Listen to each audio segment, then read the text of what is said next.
Good afternoon, everybody, and welcome to the regular council meeting, City of Gulf Shores, June 9th.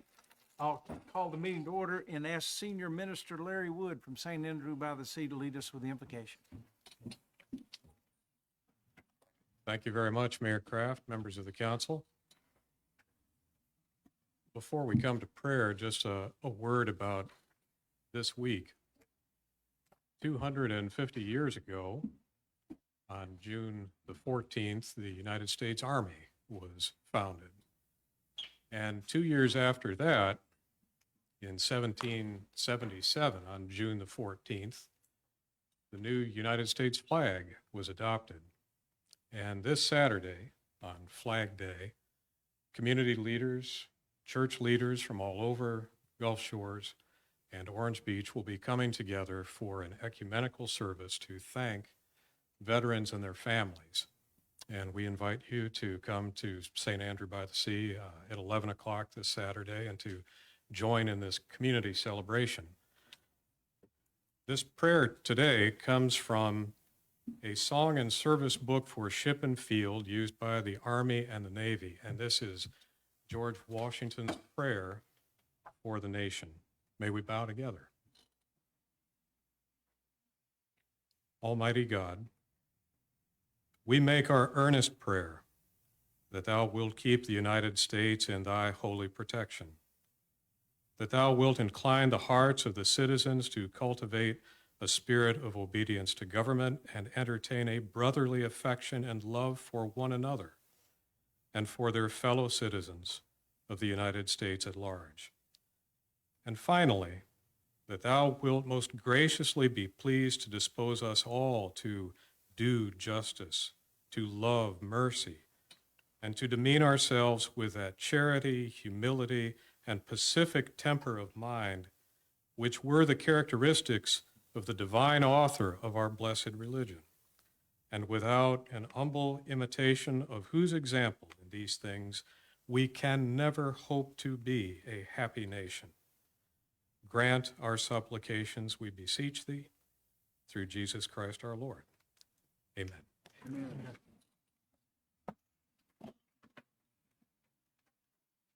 I pledge allegiance to the flag of the United States of America and to the republic for which it stands, one nation, under God, indivisible, with liberty and justice for all.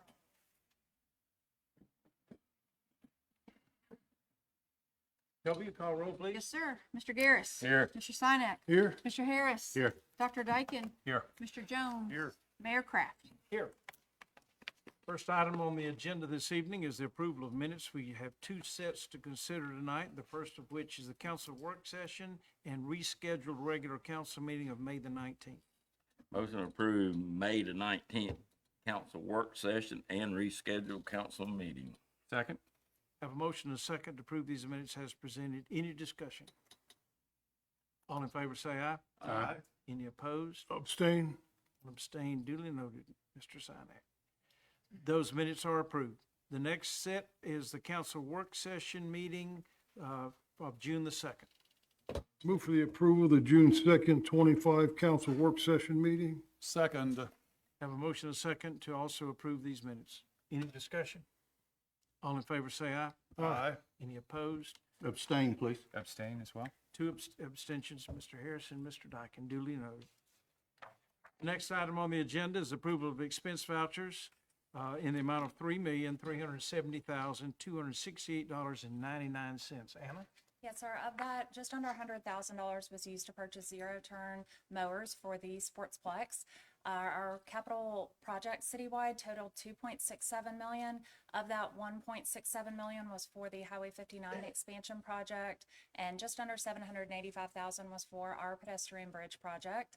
Once you back out all the capital expenses, our operating expenses came in at $598,000, and this report did cover a 3-week time frame, just because of our Cal Council combo a couple weeks ago. Thank you. Anna, council, any questions for Anna on this expense report? Move for the approval of expense vouchers as stated. Second. I have a motion and a second to approve these expense vouchers as presented. Any discussion? All in favor say aye. Aye. Any opposed? Those expense vouchers are approved. Thank you, Anna. The next item is we have a presentation on the public assembly permit grant. That's you.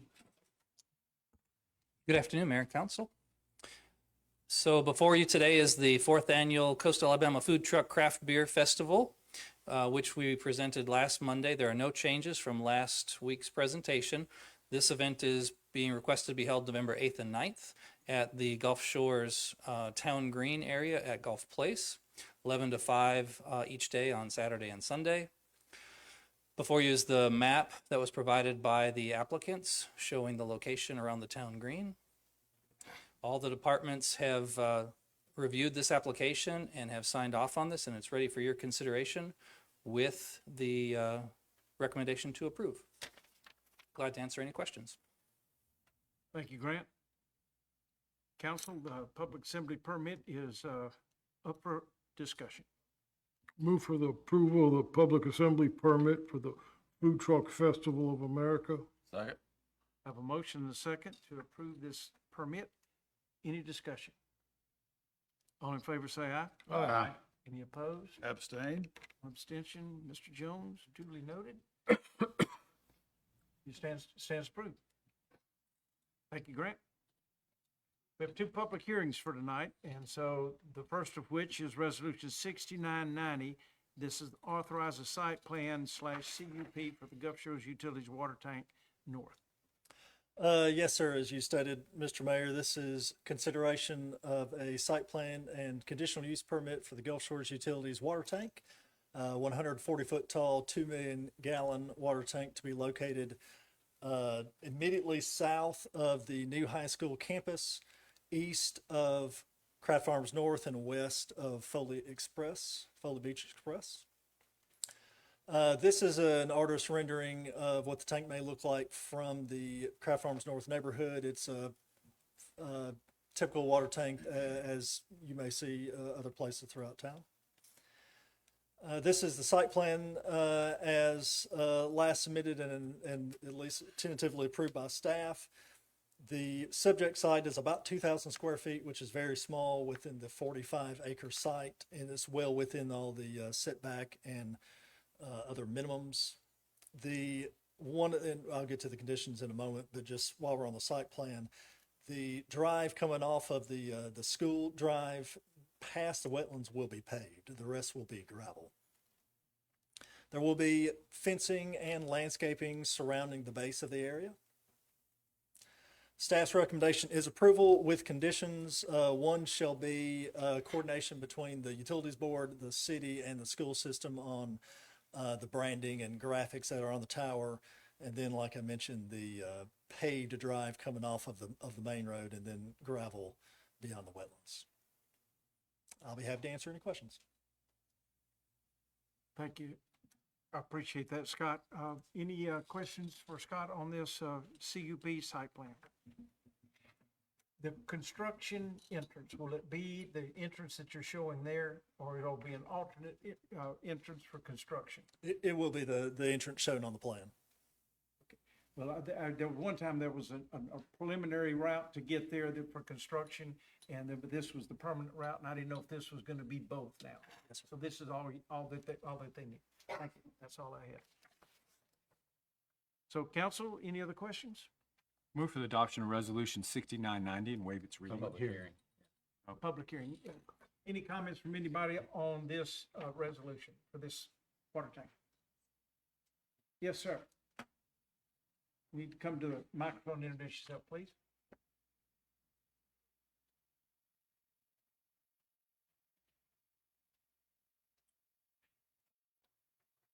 Good afternoon, Council. Good afternoon. I just had a couple questions. Introduce yourself so everybody knows at home is Oh, listening. I'm sorry. My name is George Sinak. I'm just a resident of Gulf Shores. Thank you. How tall is the water tank going to be? 140 feet.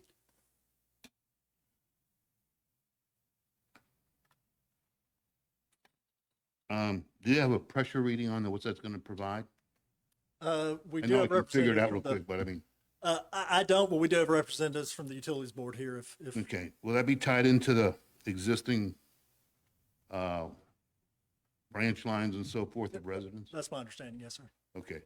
I was just wondering if it's going to be over like 80 PSI. I would have to direct to the applicant. I know that sometimes when these go in, residents have to add a pressure regulator on their house to protect it, and I was just curious. Yeah, and Mr. Mayor, if, like I said, the representatives from the Utilities Board and the engineer are here, they may be able to give a little more technical details than I can. They weren't asked to be prepared to answer questions, so I don't know if they've got that information on the top of their mind or not. So Okay, if they do, we'd be glad to hear from them, but if they don't, it's understandable that they wouldn't. okay. I know a situation like this happened in Foley, so, We got someone coming. thank you.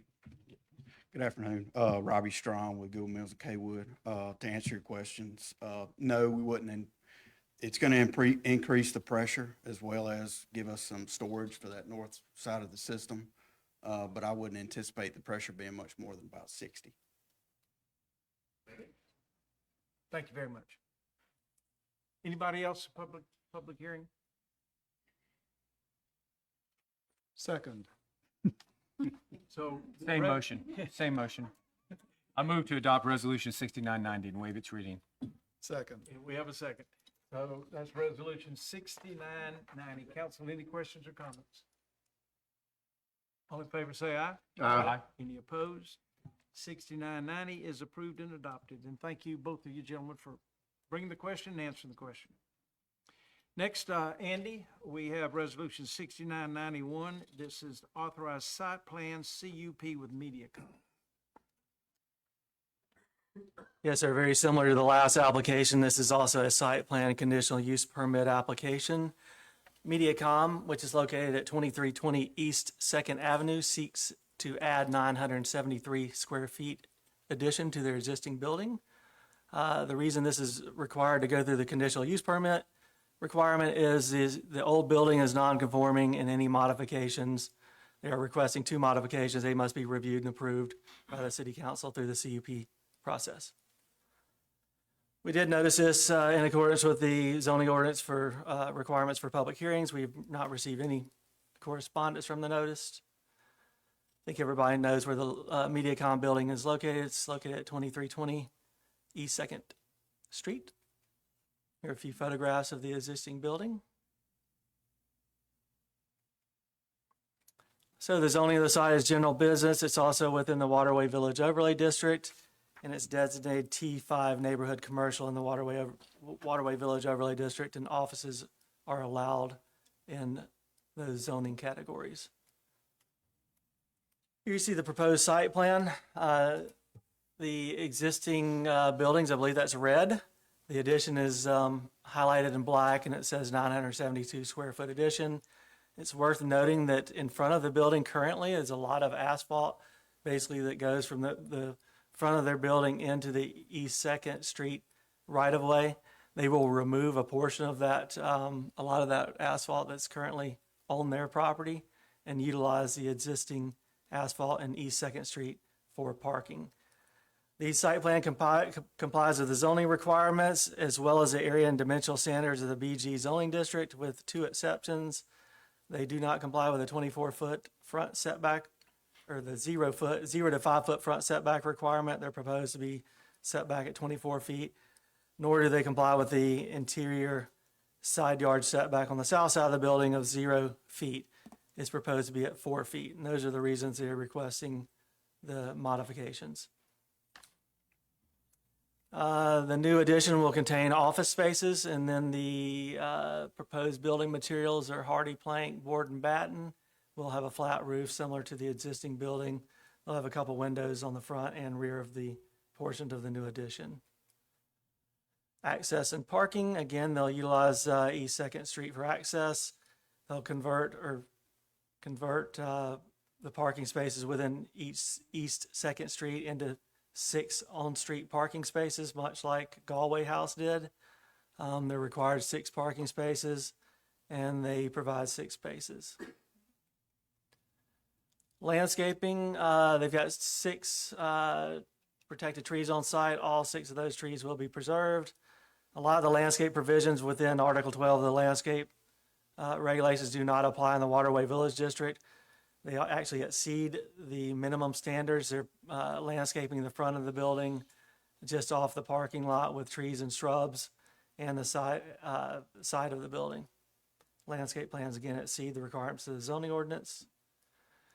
The grading and drainage, lighting, trash collection, and department and agency reviews have all been approved. And now we get into the conditional use permit aspect. Again, they seek to alter a non-conforming structure and request deviations from the underlying zoning ordinance. Again, the front setback and the south side yard setback do not comply with the Waterway Village standards. We do support the modification request. This is an existing building that's built in 1961. It actually complies more with a lot of the Waterway Village District standards than a lot of the other newer buildings located in that district. So we do recommend approval of the modification request. And with that, we recommend approval of the site plan CUP with 3 conditions. First condition is grant a modification from Article 13-5, alteration non-conforming structures, to allow the applicant to construct the addition and to continue to use the existing building. Condition 2, prior to the issuance of a building permit, the light fixtures shall be revised to incorporate full cutoff fixtures. And then condition number 4, prior to the issuance of a building permit, the applicant shall pay a $38,885 fee in lieu of constructing the required angled parking, sidewalks, and landscape planters within East 2nd Street right-of-way. And with that, I'll be happy to answer any questions. Thank you, Andy. Again, another public hearing opportunity. Anyone with any questions or comments related to this resolution? I have one. Okay, Steve? What is a proposed time frame been given or an end date? I don't know for sure. We've been in contact with Mediacom over the last probably 2 or 3 years about making this addition. I think they ran into some issues with some of the contractors that they hired. So hopefully at this point they will go forward soon after it's approved. That's my understanding. But Okay, so the goal is to proceed as quickly that's as probably possible. the reason for your question. Is kind of been sitting there kind of under construction for at least a year. Yes, sir. But my understanding is they will proceed as soon as it's approved. Right, that's the reason for my question, because a couple of businesses in the area have complained that it really is very unsightly. The construction dumpster's been full, and they'd like to see it done sooner than later. That was the reason for my question. Thank you. Andy, are there any improvements proposed to the existing building aesthetically, to the exterior, to architecturally, to the new building? Any work going on the existing building that's? As far as I know, I believe that both the addition and the new building will be painted to match the new addition, but not really anything else exterior wise. We're letting them add on to it, non-conforming, the side setbacks or the modifications, which don't bother me. We have a lot of existing buildings that don't meet the new side setbacks, but they're adding on a significant amount of square footage compared to what's there. We are getting landscape improvements and driveway improvements and all that, so we'll get some site aesthetic improvements. It would be nice if we could get some architectural improvements on the skin of that building. I thought at the planning commission meeting there was some discussion about some of that on the existing building, but Yes, sir. And there, let me go back to our conditions of approval. There's supposed to be a condition of approval related to the architecture.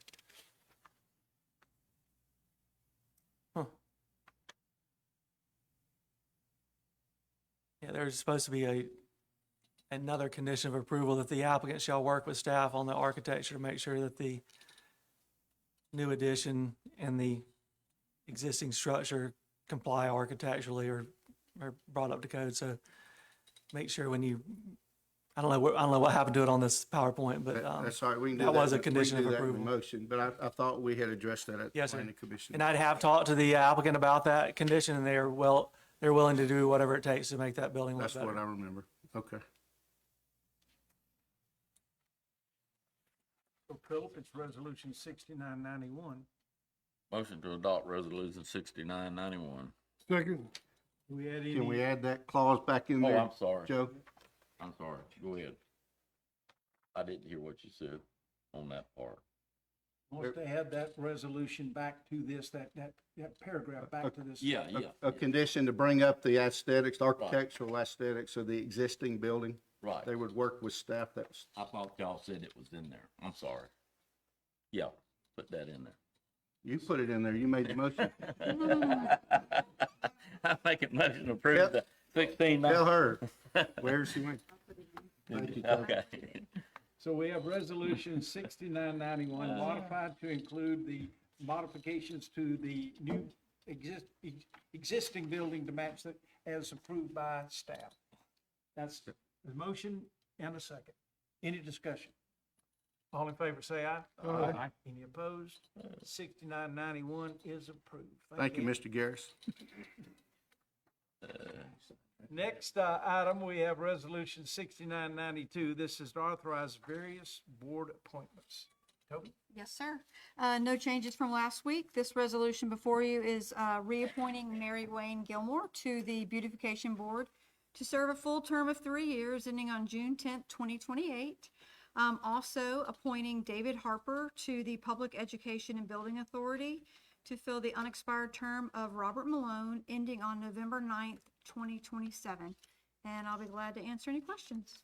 Thank you, Toby. That's resolution 6992. Move for the adoption of resolution 6992 as presented, and thank you both for serving. Second. Have a motion and a second to approve this board appointment as presented. Any discussion? All in favor, say aye. Aye. Any opposed? Resolution 6992 is approved. Next item, Toby, that's you against resolution 6993. Yes, sir. Resolution before you is appointing the election officers for the 2025 municipal election.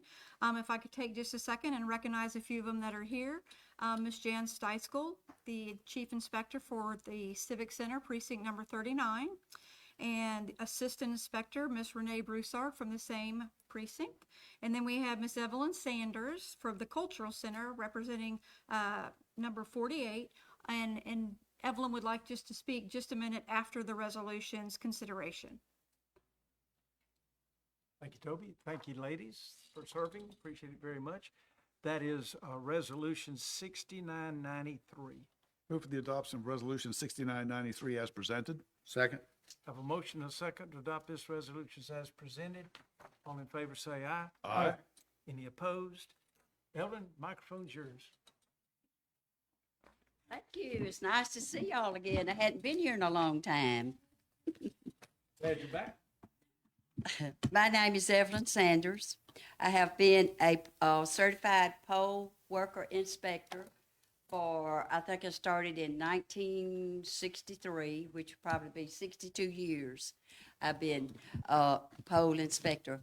I have never had a citation. I've never had a warning from the Attorney General's office out of Montgomery, Alabama. I've never had one from the mayors, and I've never had one from the probate judges. So I'm waiting on my award.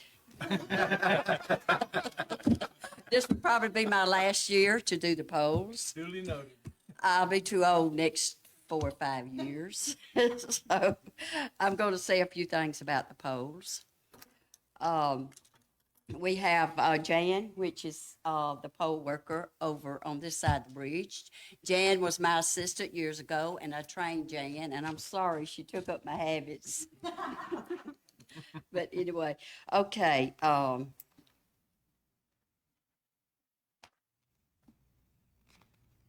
Let's see what I want to talk about first.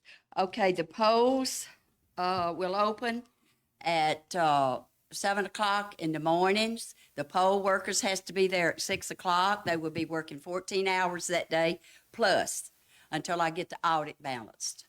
They will work 2 hours the day before setting the polls up. So if we have, which we never have had, if we have poll watchers, the poll watchers has to be there at 6 o'clock when I open the doors to be sworn in and take oath like the rest of them have to. The poll worker's job will be sitting upside the wall or in the corner, just observing. They cannot interfere with any voters. They cannot interfere with any of the workers. If they leave the polling place, they have to sign out with me. They have to sign in with me when they come in the room. They have to bring a signed sheet of paper telling me what candidate that they are poll watching for. And, okay, the next thing, well, I'll talk about, let's see, I'm trying to make it short. All of our poll, all our poll workers, all inspectors are certified. They have been certified already this year, but they will have to go back to school in order to work the polls for this election. And that will be, I think, in June, and they will recertify them. Is it in June the 20? July 22nd. July the 22nd. Okay, it'd be July the 22nd. And we have had certified poll workers have been working for us for years, so they do a good job. Okay, I'm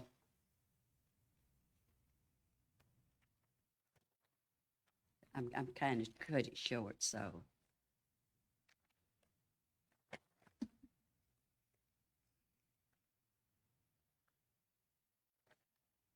There has been questions asked, can poll workers politic for a candidate?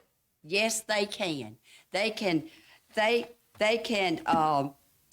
do it up till the day that they work the polls, because it's out that the poll workers cannot politic. Yes, we can. I've done it for years. So that answer is yes, they can. But they cannot do it the day of the polls. That's right, yeah. And you've never got a citation for doing it.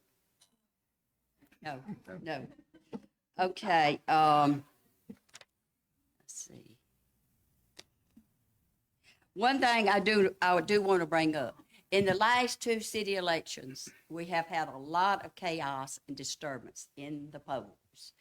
A lot of it is where the people are coming in that lives in the jurisdiction and arguing and abusing my poll workers that they can vote. What they don't understand is some of these people are in and some of them are out. So we're going to have to clarify all that.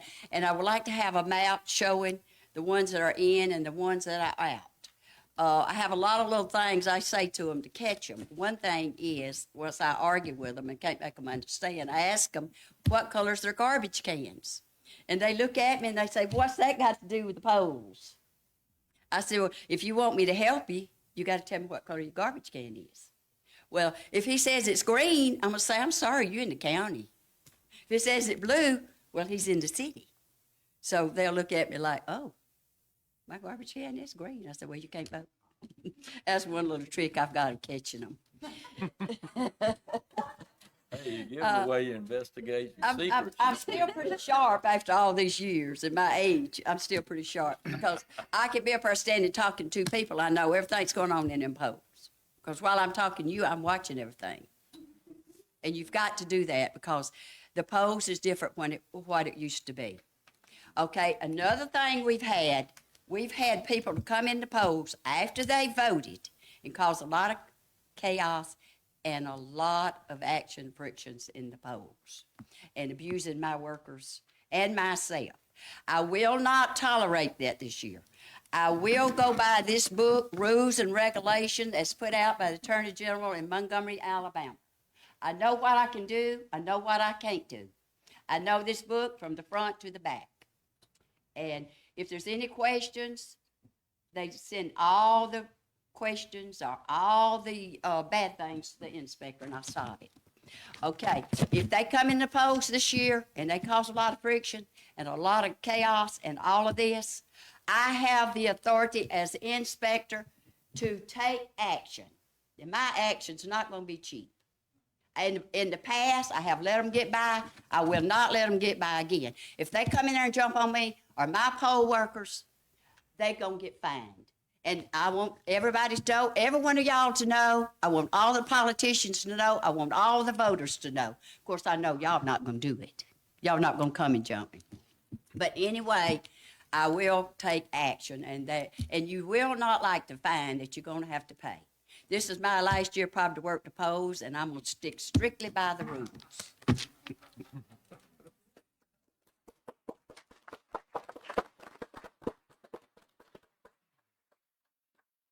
Beware anyone that thinks we're going to challenge her, so just. That won't happen. We have voted on Resolution 1693. Evelyn, thank you for being here and your comments. The next item is Resolution 6994. Shelby, this is the authorize the May 2025 surplus. Yes, sir. This is for declaring surplus of a 2017 Kubota tractor and a 1997 bucket truck. Just one thing to note, these items will be available on GovDeals along with all of our other auction items that are below the amortization threshold. But the bucket truck will not be available for a few weeks as it's currently being used to do a time lapse of the Sportsplex field renovation. Shelby, thank you. That's Resolution 6994. Motion to adopt resolution 6994. Second. Have a motion and a second to adopt this resolution as presented. Any discussion? All in favor say aye. Aye. Any opposed? 6994 is approved and adopted. Thank you, Shelby. Next item is Resolution 6995. John. Thank you, Mayor. There's no change from last week. This is the request from the Coastal Alabama Business Chamber for a one-time grant of $25,000 to assist with operations. As we mentioned last week, the Chamber has taken on many programs within the city that do not require you to be a member of the Chamber to participate. Thank you, John. That is Resolution 6995. Motion to adopt resolution 6995 and waive its reading. Second. Have a motion and a second to adopt this resolution as presented. Any discussion?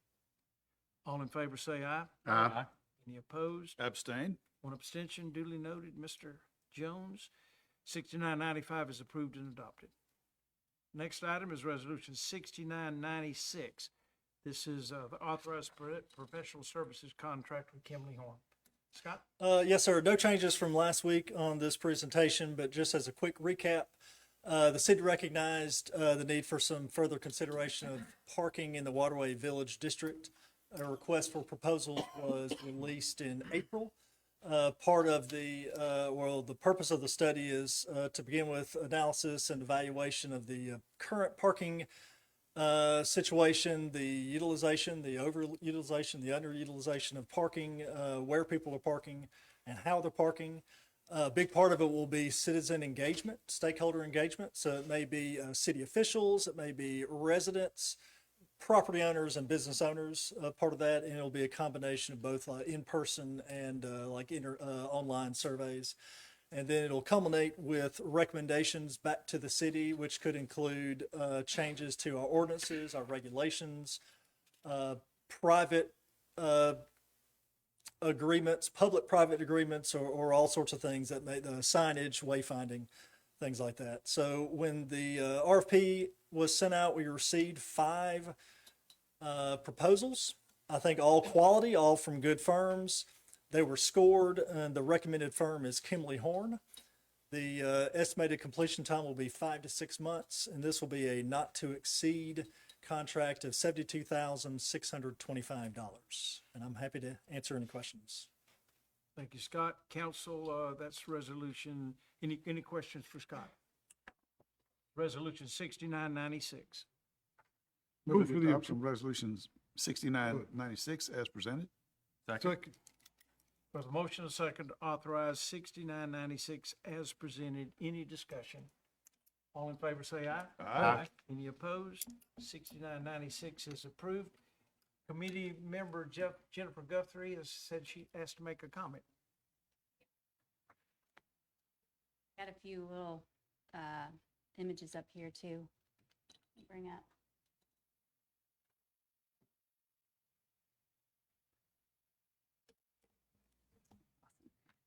So I just want to say thanks for the opportunity to share today. I wasn't here last week. I was out of town last week to participate in the public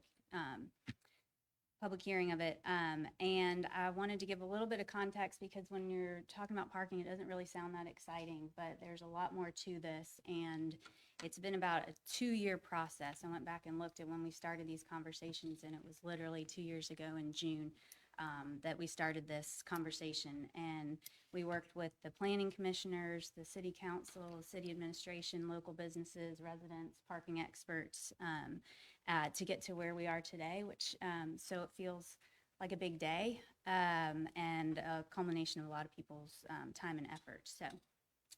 So just quick information on the history and the importance of the plan to the community. So there's two main intentions for this initiative, and those are to encourage the economic development and progress in the Waterway Village, and to create high-quality parking experience, and just for the needs of the customers and the businesses in the Waterway District, but also just the overall experience for locals and visitors when they visit the Waterway District. So you can kind of see on this slide that we really are looking at these parking challenges as a good problem. The problem shows us that, well, and also that it's a problem that I'll show you in a minute, just thousands of other communities are having across the country. So if you'll go to the next slide, please. The problems that we were hearing that really sparked us to create this parking committee were, we're hearing there's not enough parking over there, there's development has stalled, infrastructure's not ready, we're going to be overrun with cars, what about events, what about parking decks, why isn't the progress happening faster? So we listened to all that, and we say they're good problems because what it means is people are wanting to come to the Waterway District and also wanting to invest in the Waterway District. So they tell us we have successful businesses and we have a demand for the district we envision with Vision 2025.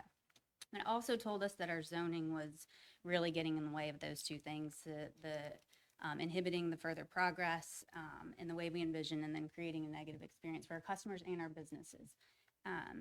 So if you'll go to the next slide, please. This is just a reminder of, this is the Waterway Village we all envision. This is straight out of the Vision 2025. So this was really the motivation behind this key component of parking in our zoning. And then the next slide too, I thought this was really compelling when we came across this. This is a map of over 2,200 other cities and towns that have undergone parking reform and parking management planning in the last decade. So this isn't something new, and then it's also something that we're able to look to other towns that have had success creating, and you can see even on that last one where it says, the different kinds of districts, and a lot of them are looking at those city center districts, the ones they're wanting to really activate. And then the last slide, please. So this is what I really think is really valuable, is to just share that across this process, we learned that there's a really strong link between parking management and everything that's important to our community. So this came from our Vision 2035 community input, the things that are most important to our residents that showed up, and you go through each and you look at small town culture, and you've got parking relates to the sense of community it creates, the small businesses it supports, and the aesthetic. You've got public safety, it provides safe walking, biking, and it encourages it. You've got planned growth, helps with alleviating traffic, supports public transportation opportunities, and then it does exactly what it says. It plans the growth of the district. Environmental, less cars, less traffic in the heart of the district, and then it brings more foot traffic to experience our intercoastal, bringing awareness to that waterway. The diverse and vibrant economy supports small business, and then also small parcel development. So some of these parcels that weren't able to develop, we're looking at that and how we can develop in the way that the vision wants us to, and allows for a variety of businesses in there and a greater density of them. And then lastly, health and wellness, the walkability and connectivity. This goes to mental health. Just being out of your car encourages you to, it supports your physical and mental health. You have the physical, of course, because you're walking, but then you also meet people. You see people, you talk to business owners, you see people that you know in the community, and then I always like to include financial wellness as part of your wellness, because it's the truth, and it helps our small businesses and its workers. So all that to say, I think there is just one more slide, that we really felt a sense of urgency with this, with the bridge going in, with the Meyer Park resident concerns, and so we came up with a two-prong approach, and that is the short-term plan that revises parking regulations, and also this long-term plan that we just listened to be approved, that, and when I say long-term, I mean as soon as it's approved, we'll start some of these initiatives, which in 6 months. So, and then also looking to the ahead to the future when the district is fully activated, thriving, and the parking demands have grown. So, and then just kind of what Scott said, this includes things like rehab and maintenance to what's existing, wayfinding signage, the parking on-street and off-street recommendations, shared parking, and then further down the road, developing lots, managing future parking, and even looking at managing on-street parking systems. So just wanted to share a little bit of that, of how something I know when I first started going through all of this stuff, and you just kind of see things come through, you don't really understand the full scope of how it's going to affect the community. And so I just want to say thanks for the opportunity to share this information with the community, and for all the hard work of everybody up here and on the Planning Commission and the businesses that brought this to be here today. We are going to be discussing some of the same opportunities. We'll use this for other areas in the city, including the beach district. So we're going to continue these conversations and hopefully have more like this to share. Thank you. Next, we have Resolution 6997. Andy, this is the tree protection appeal from Mr. Walker. Andy, I'd like to say something before you get started. Last week I had commented on this, and I think I gave the wrong impression that Andy and Lee were responsible, and they're not. So I want to publicly apologize to you guys. When I said that we had to do some common sense changes, I was pointing the finger at myself and the rest of the council, because we're the ones that enacted the ordinance. Andy and Lee were just doing their job. So if I gave that impression, I'm sorry. You guys, it's not your responsibility. There was ours, to correct anything in the ordinance here. So I just wanted to clarify that for everybody. That's all. I'm in favor of the tree protection ordinance. I think the fine schedule needs to be revisited. But Andy and Lee, by no means, I was not pointing a finger at you guys. So I want to apologize if I accidentally gave that impression. All right, go ahead. Okay. 6997, Andy. Okay, this again is a Kevin Walker Tree Protection Ordinance Appeal. His property is located at 1449 East Fairway Drive. Mr. Walker's appeal in several sections of the tree protection ordinance as it relates to a house that's under construction on his property. The tree protection ordinance states that any appeal request must be approved by heard by the city council. Well, case history, in mid-January, the city noticed that 3 protected trees were removed from this property prior to any permits being issued. After the 14th, we issued stop work orders and sent violation letters to Mr. Walker. On February 11th, Mr. Walker applied for a building permit application. March 10th, that building permit application was approved, and Mr. Walker did pay the tree removal fines associated with those violations.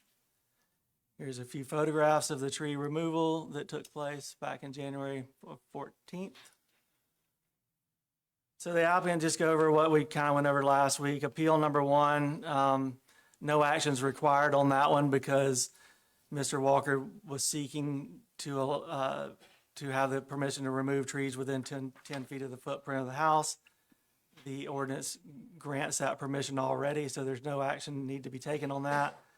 The second aspect of his appeal, Mr. Walker argues that since construction of the house has begun, that he should be allowed to have a 1-to-1 tree replacement as opposed to 1 tree for every 3-inch diameter breast height of trees removed from the lot. And then the third part of the appeal is just appealing the $1,500 fine that was assessed and paid for the removal of the trees without any permits. So again, appeal number 2, staff does not believe that a house under construction constitutes a developed lot as applied by the city council in the Chris Lee appeal. So there's the subject pine tree that Mr. Walker would like to remove in the future, located on the right-hand side photograph. The current regulations require a remediation of $1,920 fee or the planting of 6 trees. So back approximately, really almost 1 year ago, Mr. Chris Lee appealed the tree protection ordinances as they applied to his mother's house located at 313 West 23rd Avenue.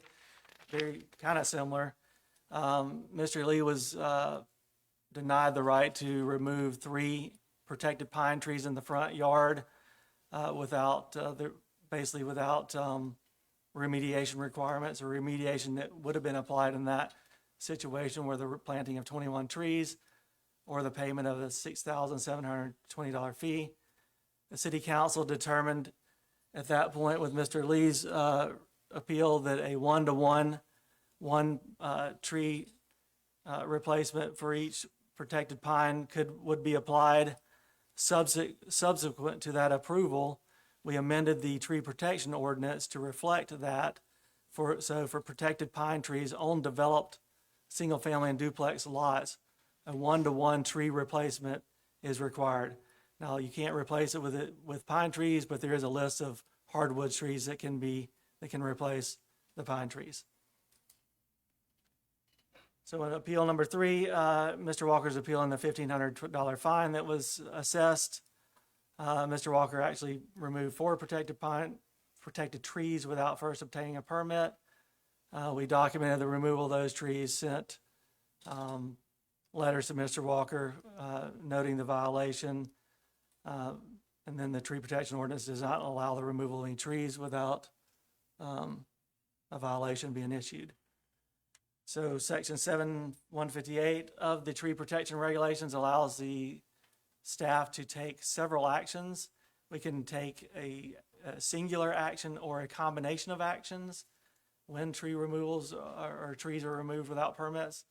First thing we do is fine the owner $1,000 plus 2 times the cost of the permit. That's $500 additional dollars. We can issue a cease and desist order, a warning citation, or a formal citation. Formal citations require property owners to go to court. We could also require the submission of a tree replacement and remediation plan. In the instance of Mr. Walker's violation, the tree remediation would have consisted of 14 new trees being planted or a payment of a $6,800 fee. So what we did, we considered once we got his building permit and noted that the trees that were removed were within the footprint of the future house, we took that into consideration. We did not apply the standard $6,800 fee or the remediation requirement. We also did not note that a 4th tree was removed when we did the site inspection back in January, so that was not included in any enforcement actions. We have not issued a citation requiring Mr. Walker to appear in municipal court.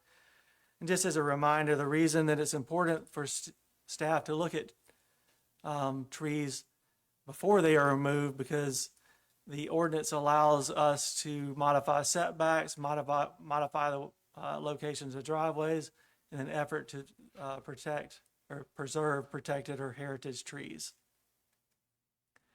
So again, the diagram on the right shows the allowances of the tree protection ordinances on a single family lot. It allows for 50% of the backyard area, the trees within the backyard, to be removed. It allows for trees within 10 feet of the foundation of the footprint of the house to be removed, and trees within the footprint of the house as well as the driveway to be removed without any remediation requirements. So similar to last week, staff recommends the city council deny the applicant's claim that the lot is developed and then deny the request to reduce or remove the tree violation fine. And I'll be happy to answer any questions. Can you go back to the screen where it showed the pine and showed the house? Yes, sir. I don't know that I understand that that's not a developed lot.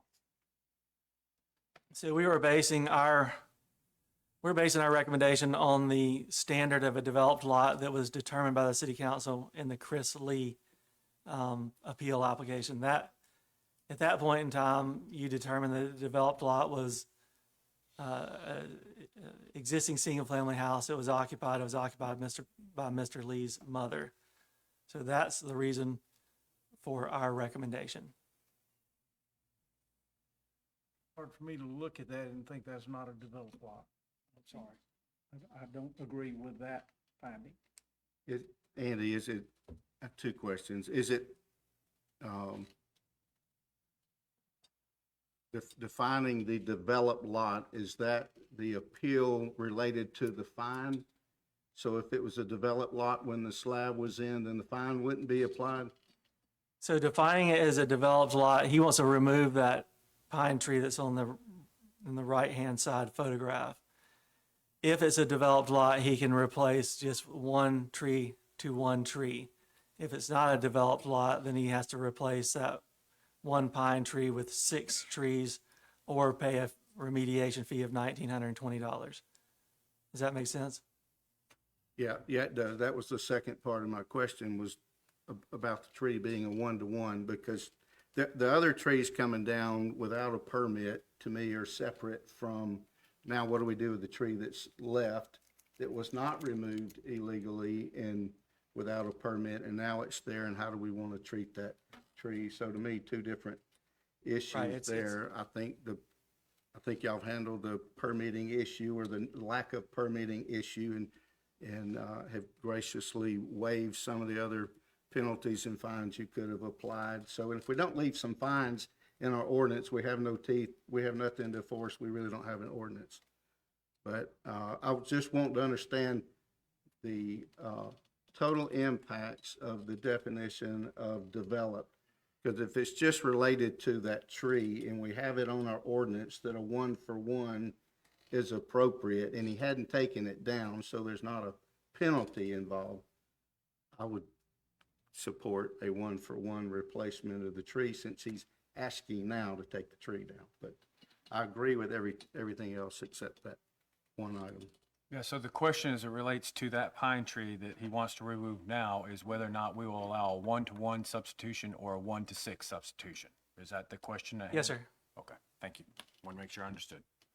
And I would agree with Councilman Harris on a 1-to-1 substitution, since the lot is already in the process of being developed, and the tree has not been removed without going through the process before. I think everything was done appropriately, except I think we can give some relief on the pine tree removal personally.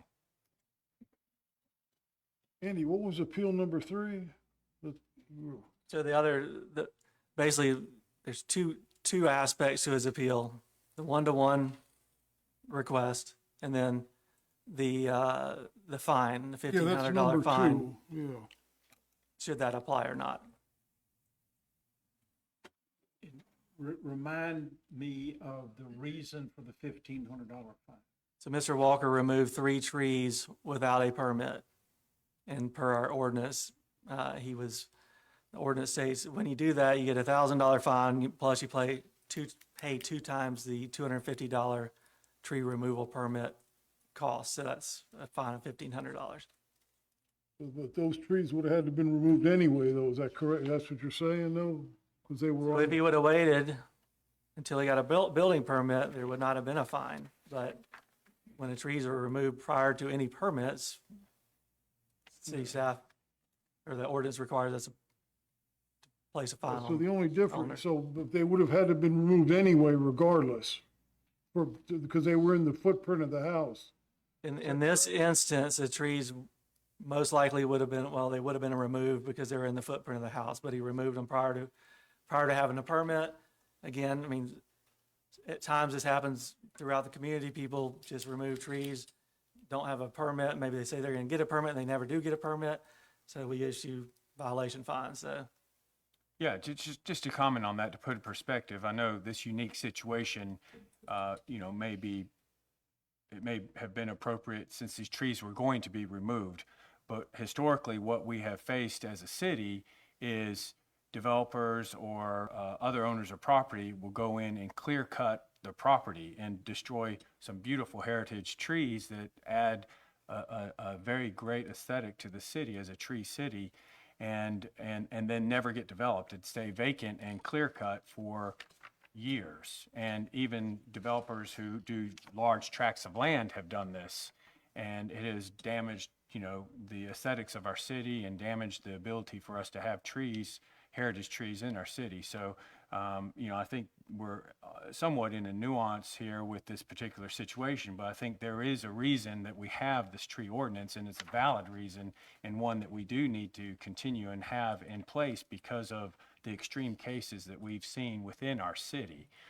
So I think the staff has done a good job of reducing the potential fees that could have been there to a rate that was fair, and I think the applicant has adjusted his behavior to try to comply with the tree ordinance with the pine tree or request for pine tree removal as well. So I think some lenience on that would be acceptable to me personally.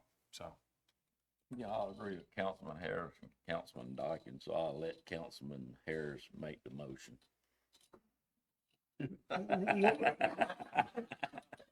Too kind of you, Brother Joe. I want to go back to one thing that still kind of troubles me is your definition of a developed lot. I mean, that seemed to be logically looking at that house, that house was developed. And this is related to the single pine tree. Right, this doesn't have anything to do with the ones he cut down that were in the envelope. This is just, I just think that when we look at a developed lot, I don't know that the context of what we did for the other gentleman at his mother's house, where she was already living in it, if that should be the standard that we would use to look at other stuff. I think common sense should tell us that lot was developed, was well enough that you knew where the house was going to be. There was no conjecture where the house would be or not be. That, I would suggest that we take a look at our definition of a developed lot. And what's the reason for using that? If it's already built to the point where you can see where the house is going, now you know exactly where he can cut down trees and can't. It's developed to the extent that you know where the house is going to be. I just think looking at that for future consideration, I think would be important. Yes, sir. We'll take a look at it. As I told you last week, we were currently working on modifications to the tree protection ordinance, so we'll make sure that's addressed in the new update. So if an applicant came to us before they started clearing their lot, identified the trees, platted the house, and located this particular pine tree and said, it doesn't fall within the boundaries and parameters of what I can take down by right, but I want to take it down, at that point, would he have been given a 1-to-1 ratio or a 6-to-1 ratio? Before you applied for building permit?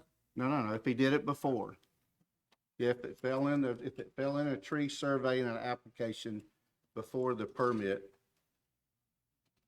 Before the permit was Before he applied? cleared anything, if he brought a survey in and said, I'm gonna take down these trees within 10 foot of my house and my driveway and my pad and 50% of the backyard. And oh, by the way, here's one pine tree in the front of my house that doesn't qualify for no remediation, but I want to take it down while I'm clearing. Is that a 1-to-1 replacement at that point or a 6-to-1 replacement? So if a pine tree doesn't qualify for remediation, I mean, are you talking about it's not a protected size? Like this one is? Correct. Not protected. If Correct. it's not protected, then you could remove that. All right, and if it is protected, but he asked up front in his tree removal permit, it is protected. It's a pine tree in my front yard. I want to take it down. What's his remediation? 1-to-1? Currently, that's what we need. That's what we're seeking guidance from the city council on, is what is a developed lot? It's 6-to-1. Unless he had a building permit. Well, I Yeah. thought when we were, Unless he has a building, Not well, tree permit. the way the ordinance is written today, you have to get a building permit, and that's when all these regulations are applied. And in this instance, that pine tree, Mr. Walker did ask, and the answer was you replace it with 6 trees or the $1,900 fee. That's the reason for this application, is he believes it's developed. We were going off of the Lee case from last year because that's the only thing we had to go off of, because there's There's no definition for developed in that code, and obviously there's a little bit of a gray area.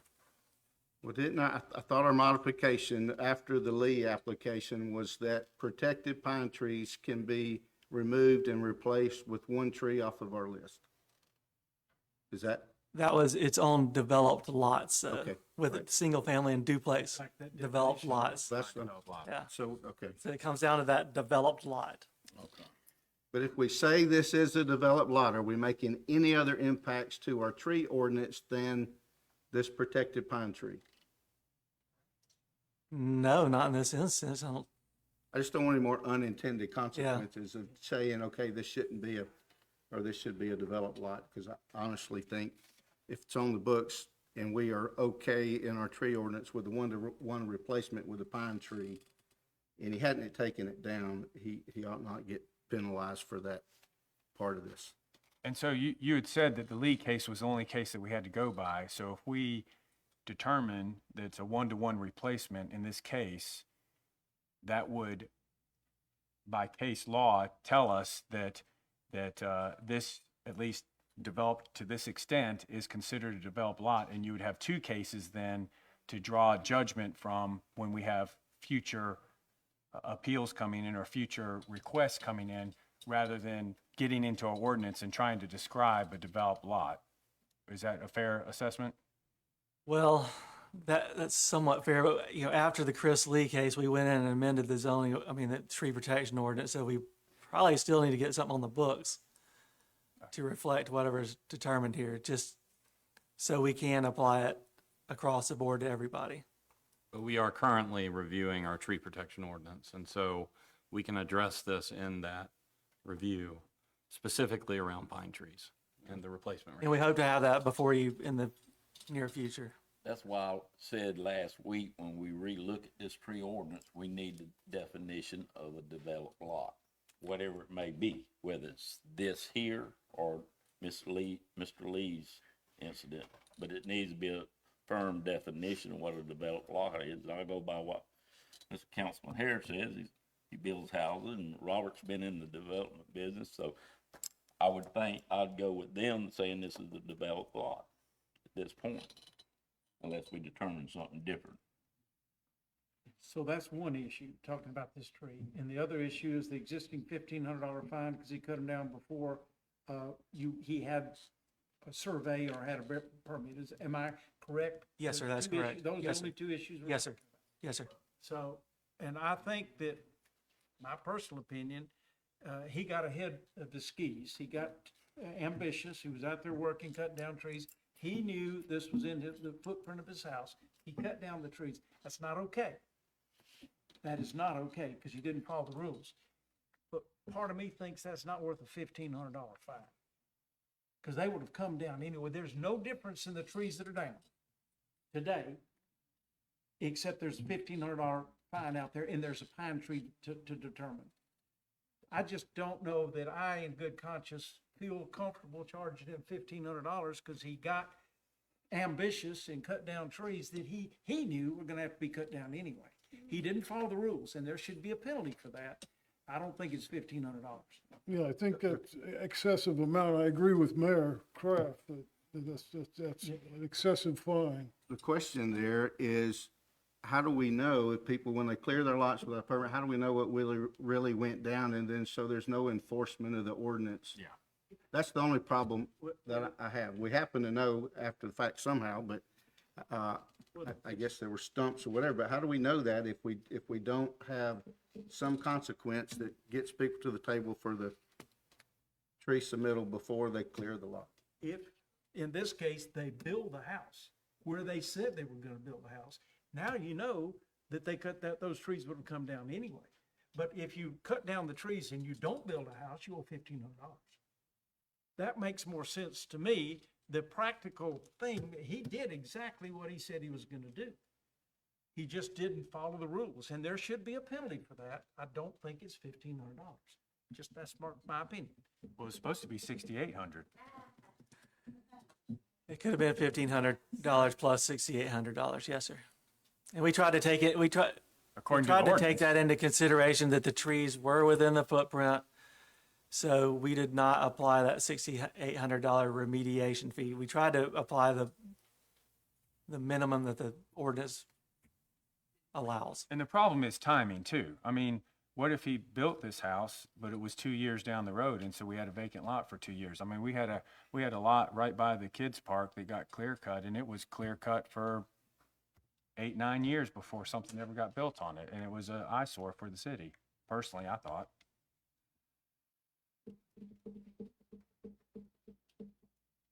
Well, we've got an ordinance to put something in writing and make a decision on. I would think it. You want public? Yes, you can. Yeah, I just wanted to provide a little bit more gray area here for y'all to consider. I got a tree survey the day I went under contract on that lot. I got a tree survey to make sure I do this in good faith. It's one thing, yes, I didn't had the permit, and it was our intention to do that. And yeah, as Mayor Kraft said, I did get a little ambitious and maybe went ahead and did things a little bit faster. Like you said, I knew exactly where our house plan was and took those trees down. Y'all are kind of saying, look, oh, we didn't fine them $6,800 and send them to municipal court. I'm arguing that I paid 20% of my total, my permitting fee, my impact fee. 20% of that is a fine for removing trees. That is literally a time manner. That's all. That's the only issue here is a 2 or 2.5 week period. I'm just asking for more grace on the fine. I don't think I could literally go out and reckless drive twice and not get up to the $1,500. Which one do we think would cause more impact to these people? I mean, definitely me reckless driving. The $1,500 is crazy. I mean, I'm sorry, in my opinion, it's too much. Thank you. I will comment on that, and Lee, if you would like to, I saw you raise your hand. You probably have the same comment if you would like to. I would just add the comment that the reason that we want to see these tree surveys before action is taken and the permits during the permit process is so that our department can work with these applicants to possibly save trees, either by flipping where the driveway is going to be or moving some of the house around. So that is one of the reasons that we have this. The timing is important for that very reason. So. Wait, don't speak till you come to the microphone. You're welcome to speak anytime you want to, but come to the microphone. We got folks at home that are listening.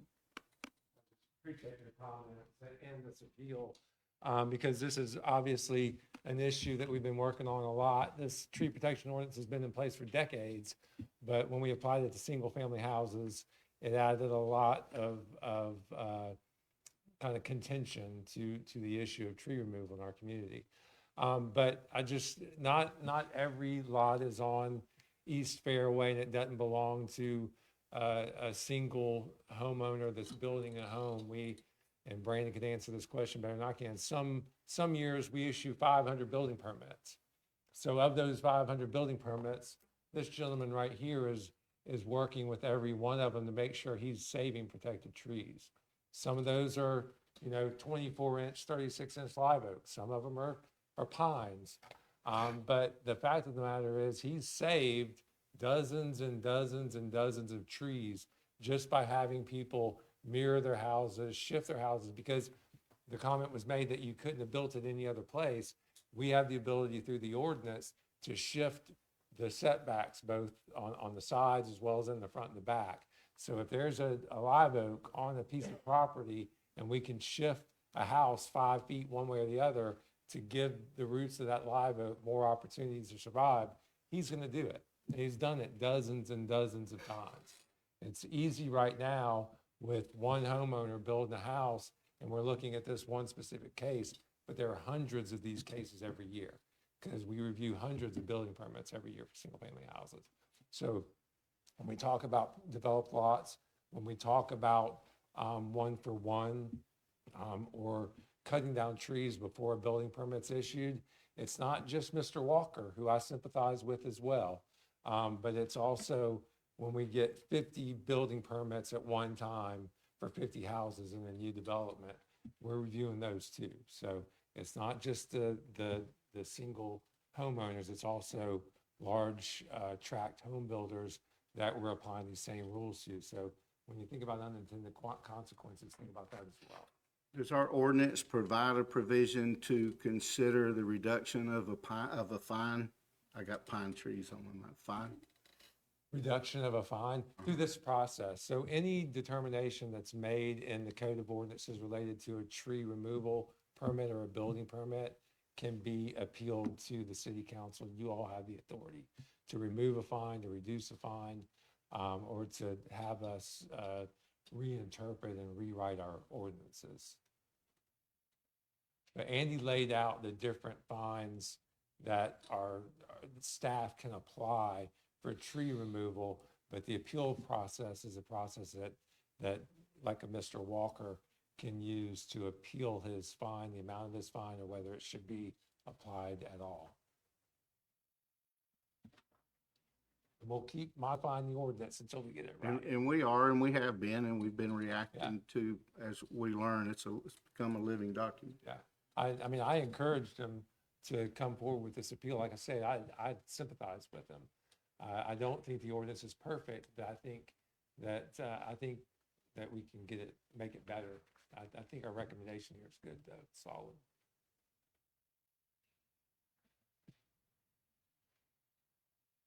Okay. Anybody with any motion or any action to recommend? Not quite. Let us finish our debate, and I'll see if you want to make a comment. What was the recommendation again? Could you put that back on the screen, please? Staff's recommendation.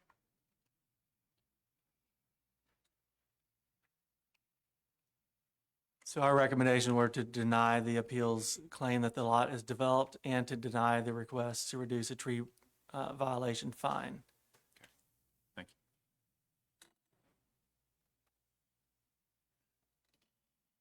you.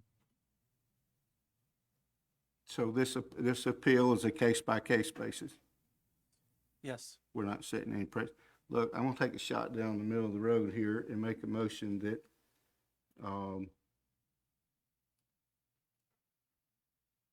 we declare that the lot is developed and allow a 1-to-1 ratio for the pine tree since it wasn't taken down before. And only because and I didn't understand this, but he had a full tree survey done. He spent a lot of money on that tree survey. And that the trees that were taken down were not required. I would propose a motion that your fee reduced by 50%. So it'd be a $750 fine. It's Is that accurate? $750 fine. I don't think we can waive the fines. I think it's critically important that this process is followed and staff gets an opportunity. But there were things put in motion. He did spend a lot of money. We were able to verify from a certified tree survey that there weren't trees taken down that shouldn't have been taken down. And for that reason only, I would offer a 50% reduction to $750 fine and a 1-for-1 ratio on the pine tree that has not been removed yet. Is that a motion? That was a motion. Is there a second? Second. Motion second. Andy, Toby, if y'all got that? Yes, sir. Yes, sir. The resolution is written to deny it. Can we just write it, a resolution approving it with conditions? And the conditions will be the 2 conditions you stated? I can't think that hard, but if that works, put it down. I mean, that way it's not. We don't have to vote in a negative. See, we normally, if Exactly. it's stated that if you vote positive, you vote yes, then you're denying. If you vote no, then that's pretty Yes, confusing. sir. The way it's titled right now, it looks like it's just going to be flat denied, and so it would be better if it was a resolution approving it with conditions, and then where he has the 2 conditions now, we will change them to be what you guys. So a yay vote would give him a 1-to-1 ratio and require $750 fine. Yes, sir, and we will amend the heading of the resolution. Is that your motion? That's my motion. That's his motion. And that's, so now we'd have a motion and a second. Any further conversation? I'm gonna let you talk, but we're gonna vote because we're this close. So there's a motion and a second. Any further discussion? All in favor say aye. Aye. Any opposed?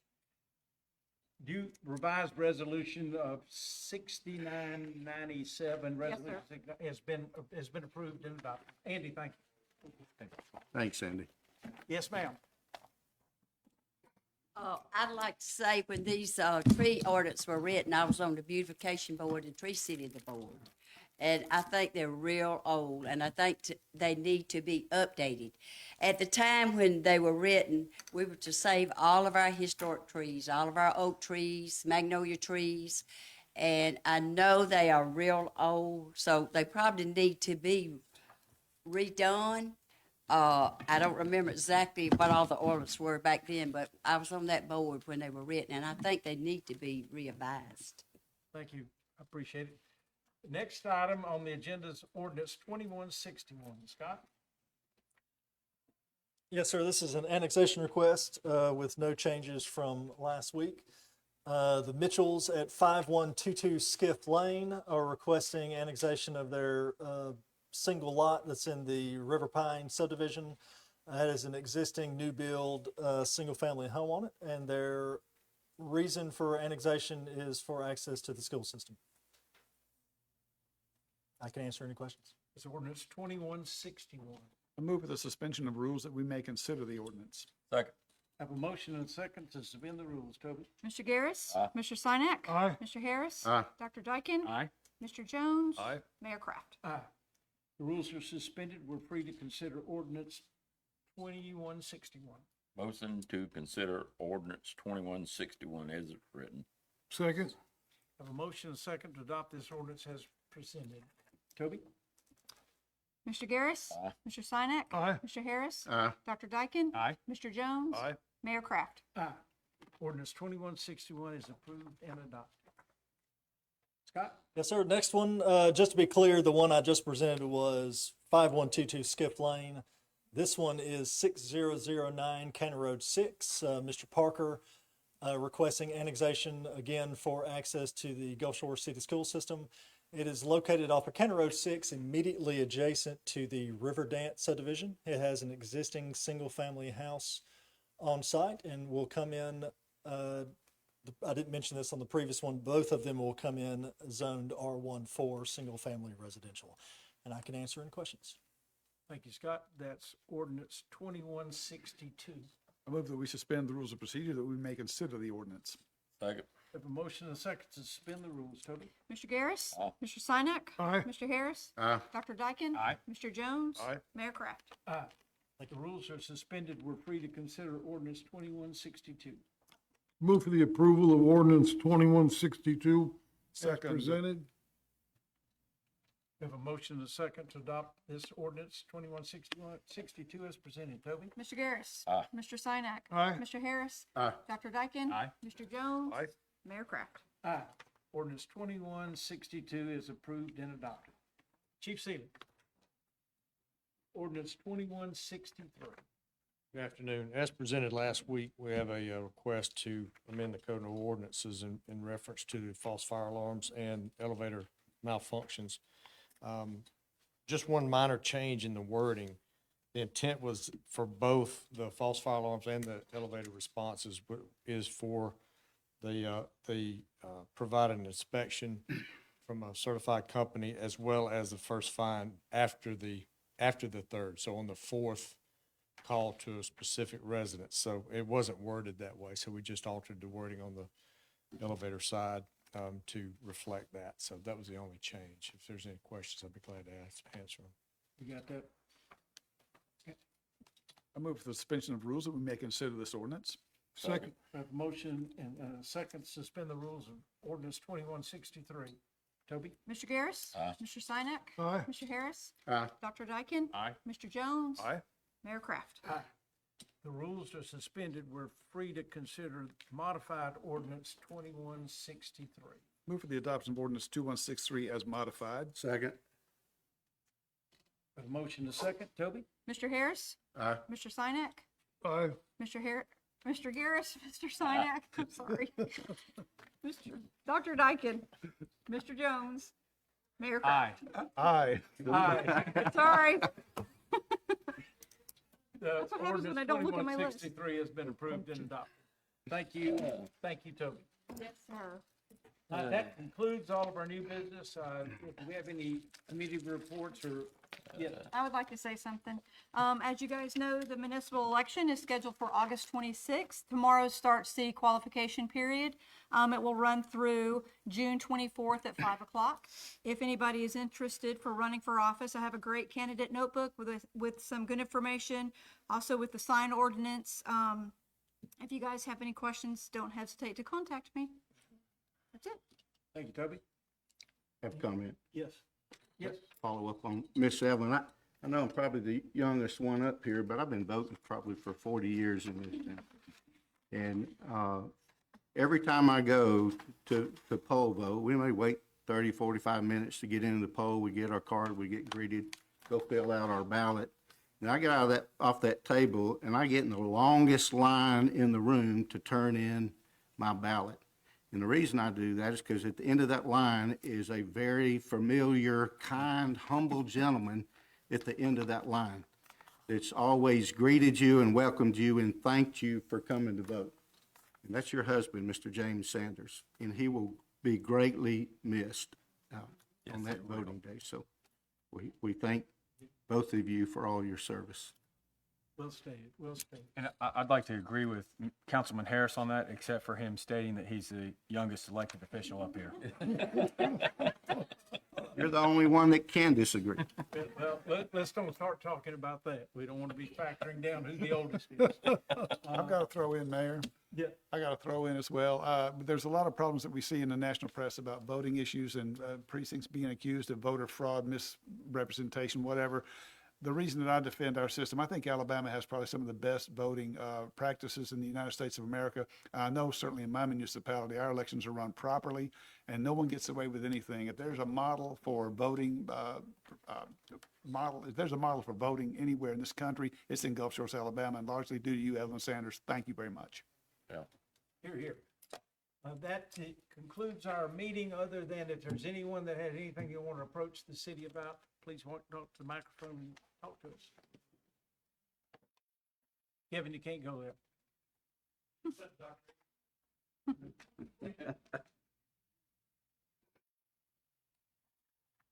Mayor, Council, my name is Jan Steiskell, and I'll be one of the inspectors for the city election. I just want to mention two things for your information and for the residents.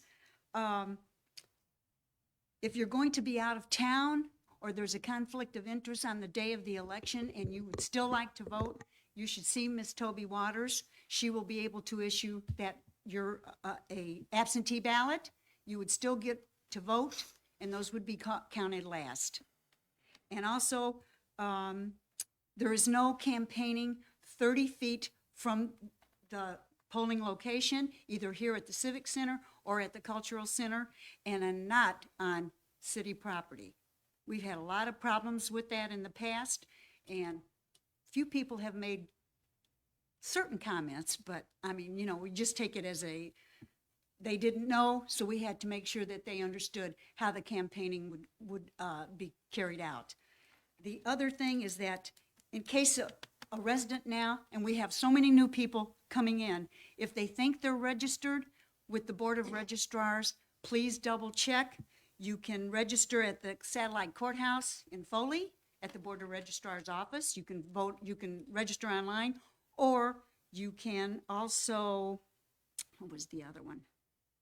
Go to the library. Our local library has some mail-in forms that you can pick up there, fill it out, mail it in to the Board of Registrars to Bay Minette. And, well, yes, I did say online. So you got online, the library has the forms, or you can go directly to the Satellite Courthouse. Other than that, make sure you all have your valid IDs ready. And I don't think we're going to have any problem or anything like that. And Miss Evelyn covered everything to do with the election. I think we're going to do really well. And we do have, I think, like Steve said, the best voting situation in the United States. I mean, I've never seen anything that works so well. And I'm originally from Michigan, and then I'm also from Illinois, and I've lived here 35 years. So I've seen a lot of changes, and I think we do a really good job on elections. So thank you very much. Thank you, Jan. Thank you. Thank you. Dr. Aiken.